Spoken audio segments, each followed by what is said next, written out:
जे मला मोबाईल नंबरबद्दल माहिती सांगितलेली आहे खूप एकदम उपयुक्त होती आणि खूप छान असे डिटेलमध्ये तुम्ही मला माहिती सांगितली ज्या नॉर्मल लोकांना माहिती नसतं. पण आता तसंच मोबाईल नंबरबद्दल सांगितलं, तसं कंपनीच्या नावाबद्दल पण तुम्ही काहीतरी सांगितलं होतं की त्याच्याबद्दल पण तुम्ही काही माहिती देणार आहात, तर ती देऊ शकाल का आता मला? हो, नक्कीच देऊया आपण. नमस्कार, श्री स्वामी समर्थ.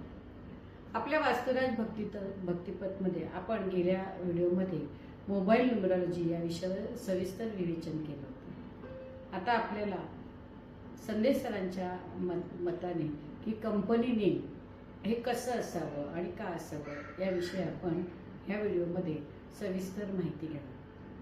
मला सांगा की तुमचं जे तुम्ही बिझनेस करणार आहात नवीन, हा तुम्ही सर्व्हिस सेक्टरमध्ये करणार आहे की प्रॉडक्टमध्ये करणार? Service sector. आता सर्व्हिस सेक्टरमध्ये जेव्हा आपण हे करतो, तर पहा की आपण जन्मतारीख पाहिली तर तुमचं फक्त जन्मतारीख त्याची एका अंकीमध्ये जर आपण केलं तर त्याला मुलांक म्हणतात, आणि पूर्ण जन्मतारखेची बेरीज केली तर त्याला भाग्यांक म्हणतात. मग जर बिझनेस असेल तर तो चार्लियन न्यूमरॉलॉजीवर पाहिला जातो, आणि बेबी नेम असेल तर तो पायथागोरियनवर पाहिला जातो.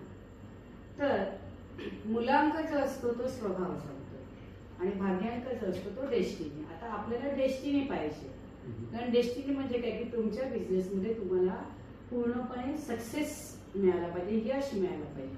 म्हणून आपण काय करणार आहोत की आपल्या डेस्टिनीचा उपयोग करणार. आता तुमची स्वतःची कंपनी आहे, म्हणजे तुमचं स्वतःचं तिथे व्यक्तिमत्व आहे.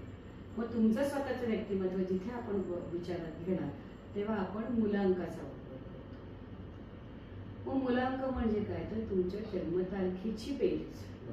मग आता सर्व्हिस मध्ये काय काय येतं? तुम्ही कोणतं सर्व्हिस प्रोव्हायडर, म्हणजे तुम्ही काय करणार आहात? तर सर्व्हिस प्रोव्हायडर मध्ये काय काय असतं की डॉक्टर असतात, ॲस्ट्रॉलॉजिस्ट असतात की जे ज्योतिषशास्त्र सांगतात, वास्तू कन्सल्टंट असतात, नंतर आणखी जे वैयक्तिक माहिती देतात, शिक्षक असतात, काही जण पर्सनल क्लासेस पण चालवतात एकेका सब्जेक्टवर.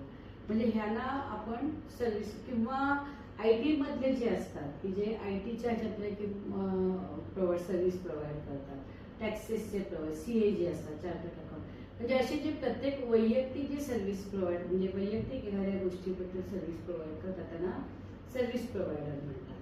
त्याच्यामध्ये कुठल्याही प्रकारचं प्रोडक्ट, वस्तू खरेदी विक्री होत नाही. तर त्याचा जो आहे विचार आपण मुलांकावरून करतो.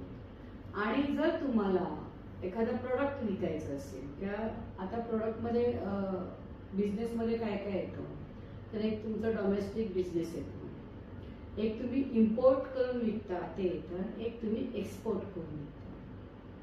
म्हणजे ज्यावेळेला बिझनेस नेम ज्यावेळेला आपल्याला फायनलाइज करायचं असतं तर या गोष्टींचा सर्वप्रथम विचार करावा लागतो. कारण सर्व्हिस प्रोव्हायडर जर असेल तर तुम्ही कोणत्या प्रकारची सर्व्हिस देत आहात त्या सर्व्हिसचं तुमच्या नावामधून कळलं पाहिजे. म्हणजे उदाहरणार्थ आता तुम्ही वास्तूची सर्व्हिस देत आहात तर मग वास्तुराज, म्हणजे वास्तुराज हे नाव ऐकलं की तुम्हाला समजतंय की वास्तूची सर्व्हिस आहे.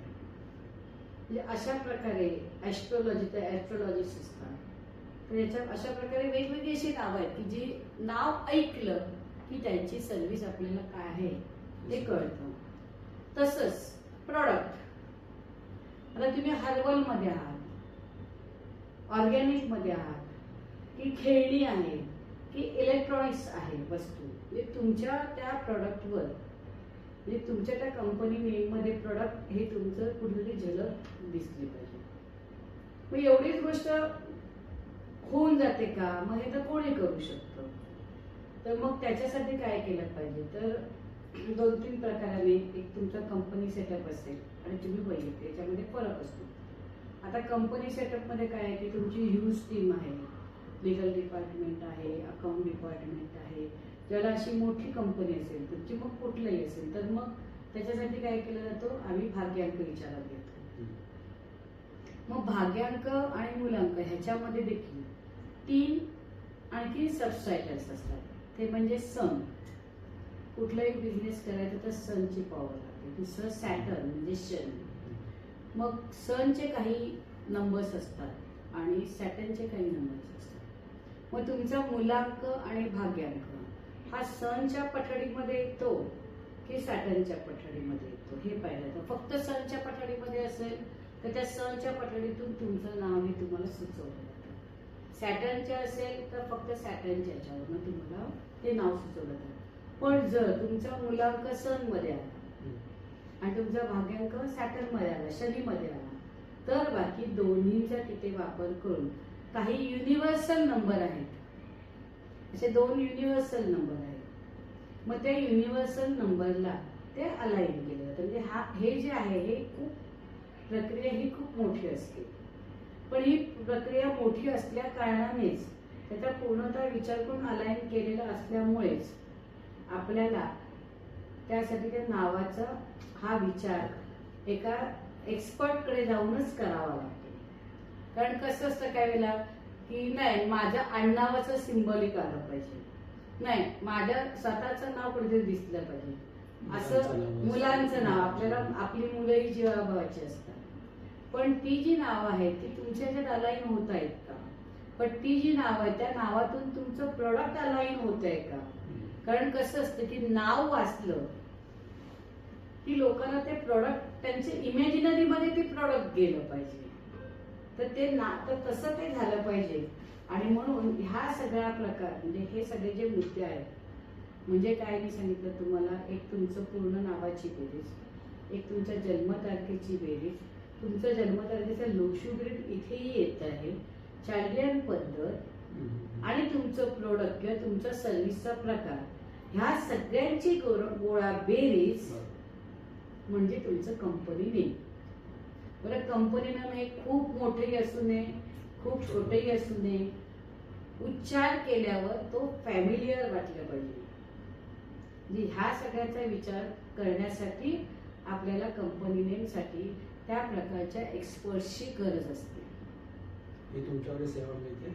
हो, आपल्या वास्तुराज भक्तिपथ म्हणून आपण कंपनी नेम अलाइन करून दिलेले आहे आणि अशा बऱ्याच जणांना त्याच्यामध्ये यश प्राप्त झालेलं आहे. जर तुम्ही माझ्या चॅनलला भेट दिलात तर काही मी आपल्याला व्हिडिओही करून दिलेले आहेत आणि ते व्हिडिओ अपलोडेड आहेत, ते तुम्ही नक्कीच पाहू शकतात की आपण अशा आजपर्यंत बऱ्याच लोकांना सेवा दिल्यात. आणि विशेष म्हणजे आपण ज्या लोकांना सेवा दिल्या त्यांनी आज सक्सेसफुल बिझनेस त्यांचा चालला आहे, हे मी अभिमानाने सांगू शकते.